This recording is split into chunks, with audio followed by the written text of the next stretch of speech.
प्रतिशत कैसे निकाले? प्रतिशत का मतलब क्या होता है? प्रतिशत, अगर आप देखेंगे तो प्रतिशत दो शब्दों से मिला है, प्रति और शत। प्रति का मतलब होता है प्रत्येक, जी हाँ, प्रति अपना ये प्रति, और दूसरा हमारा क्या है? शत।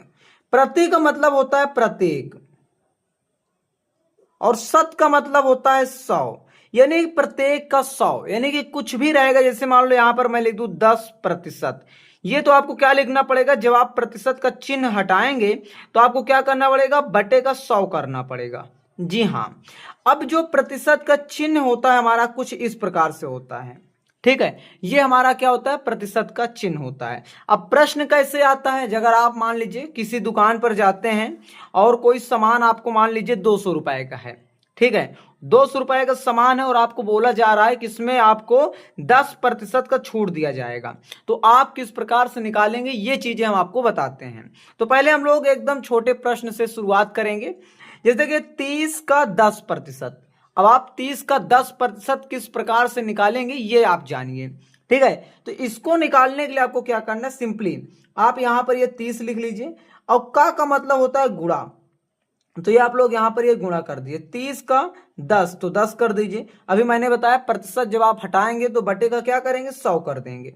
ये देखिए, ये देखिए, जीरो से जीरो अपना क्या हो जाएगा? कैंसिल हो जाएगा। ये जीरो से जीरो कैंसिल हो जाएगा। 3 का गुणा 1 में करेंगे अपना कितना निकल के आएगा? 3 निकल के आएगा। यानी कि 30 का 10% हमारा कितना हो जाएगा? 3 हो जाएगा। इसी प्रकार से हम लोग अगले प्रश्न की ओर बढ़ते हैं। जैसा कि आप लोग स्क्रीन पर देख पा रहे हैं, यहां पर क्या है? 100 का 40% कैसे निकालेंगे? तो सबसे पहले आप क्या लिखिए? यहां पर ये 100 लिख लीजिए, का मतलब यहां पर गुणा कर लीजिए, 40 यहां पर ये 40 लिख लीजिए। अब प्रतिशत हटाएंगे तो क्या करेंगे? बटे का 100 कर देंगे। ये तो आप सभी को पता चल गया है। अब जरा ध्यान दीजिएगा, ये जीरो से ये जीरो कैंसिल, और ये जीरो से ये जीरो कैंसिल। अब बचा क्या? यहां पर ये 10 बचा और ये गुणे का 4 बचा। अब 4 का गुणा 10 में करेंगे, 10 चौको 40, तो 100 का 40% हमारा क्या हो जाएगा? 40 हो जाएगा, ठीक है। अब जरा हम लोग आपको अगला सवाल दिखाते हैं। अब जैसे हम लोग बड़ा नंबर ले लिए हैं, बड़ा नंबर जैसे यहां पर देखिए 7500 का 7% कितना होगा? मान लीजिए आप किसी दुकान पर जाते हैं और कोई सामान 7500 रुपए का है और वहां पर 7% का छूट है, तो कैसे करेंगे? तो आपको क्या करना है? 7500 आपको ये लिख लेना है, उसके बाद गुणे का चिन्ह लगाइए, ठीक है। अब यहां पर 7 लिख लिए, अब यहां पर ये 100 आप लोग लिख लीजिए।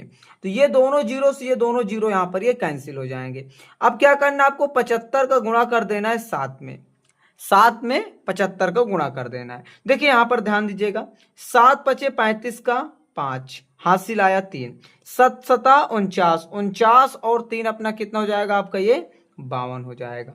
तो 525 रुपए हो जाएगा, ठीक है। अब जरा आप लोग एक प्रश्न और देख लीजिए, लगे हाथ। यहां पर क्या है? 200 का यहां पर 15% कितना होगा? 200 का, तो यहां पर आप लोग देखिए 200 कर दीजिए।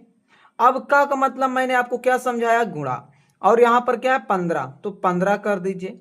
अब यहां पर प्रतिशत का चिन्ह जाएगा तो यहां पर क्या आएगा? बटे का 100 आ जाएगा, ठीक है। अब जरा ध्यान दीजिएगा, ये जीरो से जीरो कैंसिल, और ये जीरो से अपना ये जीरो कैंसिल, बचा क्या दोस्तों? 2 और गुणे का 15, और 15 का गुणा करेंगे 2 से, 15 दूनी का 30, ये 30 आपका क्या हो जाएगा? उत्तर हो जाएगा। यानी कि 200 का 15% अपना कितना हो जाएगा? 30 हो जाएगा। मान लीजिए आप किसी दुकान पर जाते हैं और आपसे एक बताता है दुकानदार कि हमारी शर्ट 270 रुपए की शर्ट है और इसमें आपको 15% का छूट दिया जाएगा, ठीक है। 15 क्या, मान लीजिए 10% का आपको छूट दे रहा है, ठीक है, 10% का आपको छूट दे रहा है। तब आपको बताना है 270 का 10% कितना होगा। ये आपको हमको क्या करना है? कमेंट में बताना है। आप लोग इसे हमें कमेंट में जरूर बताएंगे, ठीक है। हमें भी तो पता चलना चाहिए कि आपको इस वीडियो से सीखने को मिला है या नहीं मिला है। अगर आपने इस वीडियो से सीखा होगा तो आप इसका उत्तर कमेंट में जरूर देकर जाएंगे। बाकी आपसे मिलेंगे अगली वीडियो में। धन्यवाद।